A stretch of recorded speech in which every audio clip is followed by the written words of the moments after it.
ఇక ప్రస్తుతానికి దువ్వాడ శ్రీనివాస్ గారి దగ్గరికి వస్తే దువ్వాడ శ్రీనివాస్ గారు ఒక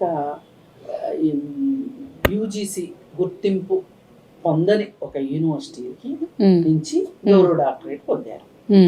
అది కూడా కాకుండా అది ఒక గ్రీన్ పార్క్ హోటల్లో ఏర్పాటు చేసిన ఒక కార్యక్రమం. దానిని రకరకాలుగా మాట్లాడుకుంటున్నారు దాని గురించి.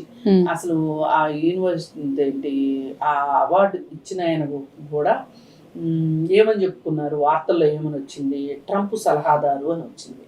అసలు అతను నిజంగా ట్రంప్ సలహాదారు అవునా కాదా, లేదు అనుకుంటే ఒక ఫారినర్కి సూటు బూటు వేసి ఈయన కూడా సూటు బూటు వేసుకొని చక్కగా గర్ల్ ఫ్రెండ్ తోటి, ఆమె గర్ల్ ఫ్రెండే, స్నేహితురాలు అంతే,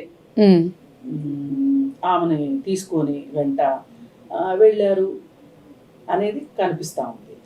ఇలా మాట్లాడుతున్నారు.